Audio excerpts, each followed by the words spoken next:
The bouquet of dahlias was still on the kitchen counter when Harriet. No, let me start over silently the right way. The bouquet of grocery store carnations was still sitting on the kitchen counter when Ingrid Solberg got home that Tuesday evening and found her husband's shoes missing from the front mat. Not just the shoes, the good ones he saved for work, the brown leather Oxfords she'd had resoled twice, the running shoes, the old Blundstones he wore on weekends to walk their dog Chester, all of them gone.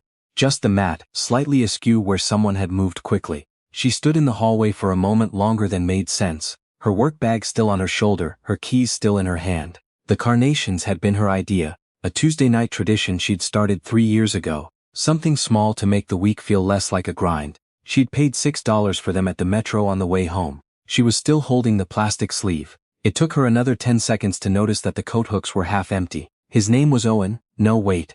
Ingrid set the carnations on the counter. She set her bag on the floor. She walked through the kitchen into the living room and stood there looking at the bookshelf, because something about the bookshelf was wrong, and she needed to figure out what. His half was gone. Not cleaned out. Whoever had done this wasn't moving in a hurry.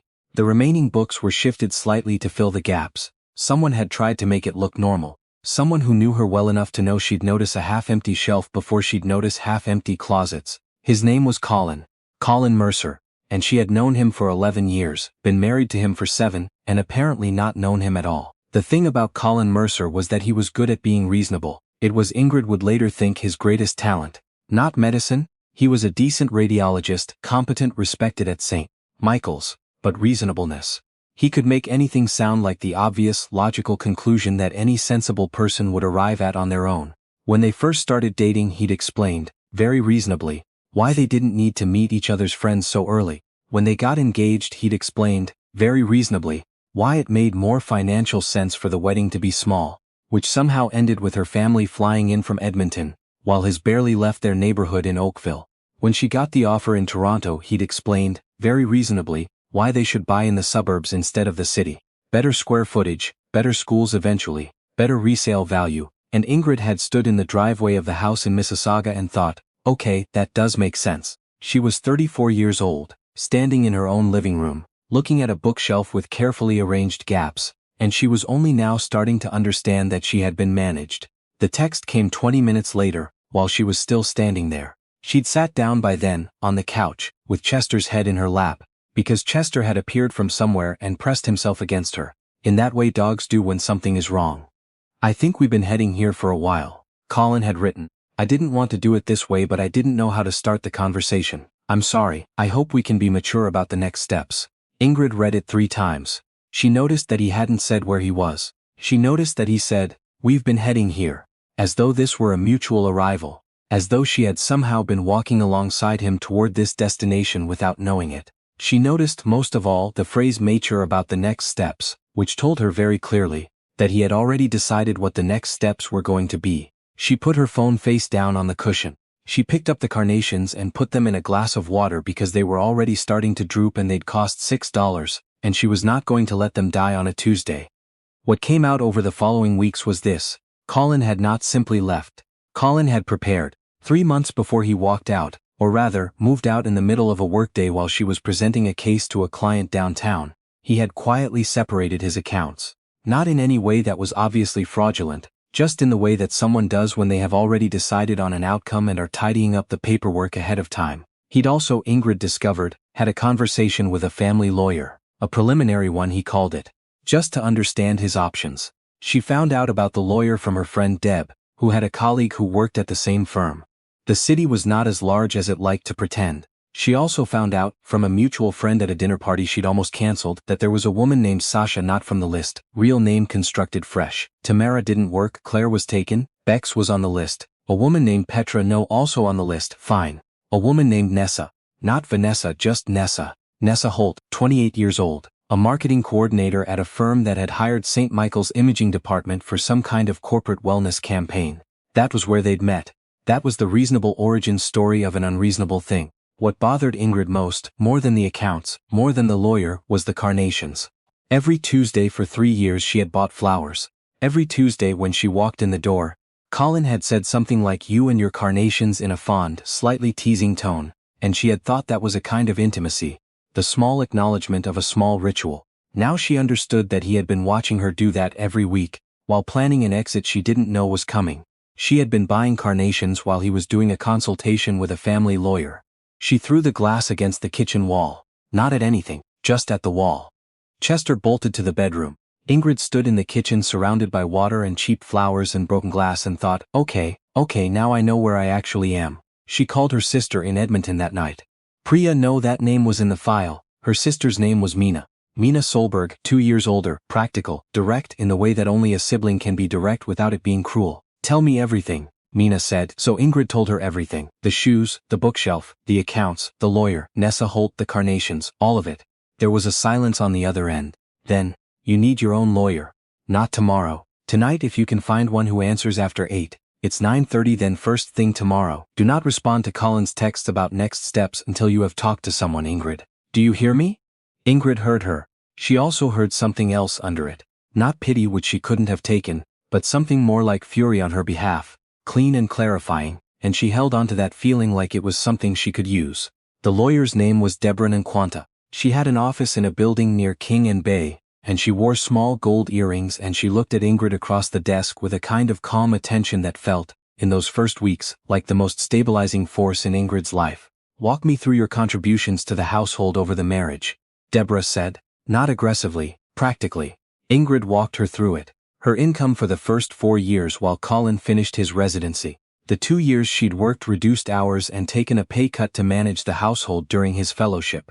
His fellowship, which had been in Calgary, which meant she'd left a job she loved to follow him across the country. And then found something smaller at the other end. The house purchase, which she'd put 30% down on with savings from before they were together. Savings that had come from a decade of careful work. Deborah listened, she made notes. She said, in this house, whose idea was it to buy in Mississauga rather than the city? Ingrid paused. He made a case for it. The numbers made sense. And who benefited from the commute?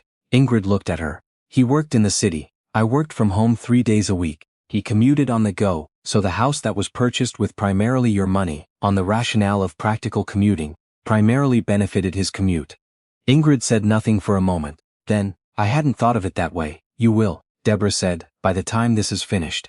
Colin reached out 3 more times in the first month, all by text, all in the same reasonable tone. He suggested they approach this as adults. He proposed a division of assets that would have left her with approximately 40% of the equity in a house she had purchased with her own savings. He noted, without apparent irony, that he was trying to keep this low conflict. Ingrid read each message, showed them to Deborah, and did not respond directly. Meanwhile, something was happening to her that she hadn't expected. She had braced for a fall, the sleeplessness, the crying in the car, the chest-tightening grief of it, and those things came, they were real. She did cry in the car, more than once. But running alongside the grief was something else, something cleaner. It took her 3 weeks to name it. She felt like herself again. Not the version of herself she'd been for the past 4 years, the one who made reasonable compromises and managed the household logistics and attended Colin's hospital events, and quietly shelved the career move she'd been considering, because the timing wasn't right for both of them. The earlier version, the one who'd taken a contract in Vancouver for a year at 26 because it sounded interesting. The one who'd renovated the kitchen in her first apartment with her own hands and a borrowed tile saw. The one her sister had called relentlessly herself, which had always been meant as a compliment. It turned out that version hadn't gone anywhere. It had just been waiting, patiently, like Chester under the bed during a thunderstorm for the noise to stop. She had dinner with a colleague from work around that time, a man named Thomas. No, Thomas was in the file. A man named Will Adebayo. They'd worked together at the consulting firm for 2 years. Orbiting each other professionally in that way that happens in offices, aware of each other without the circumstances ever aligning for more. He was 41, divorced, had a daughter in grade 3. He took his coffee with oat milk and had a habit of drawing small precise rectangles in the margins of his notes during meetings.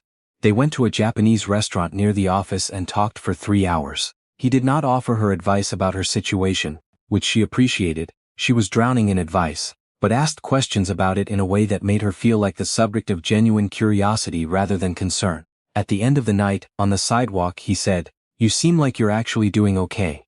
"I'm not sure yet," she said honestly. "Yeah, but the not sure is good, that's not the same as falling apart." She walked to her car thinking about that. She did not call him. She filed the evening away somewhere careful and went home and sat with Chester and felt, against all odds, like something in her was slowly reconstituting. The hearing, mediation technically, was scheduled for 7 months after Colin left. Deborah had spent those 7 months building a thorough, unglamorous argument.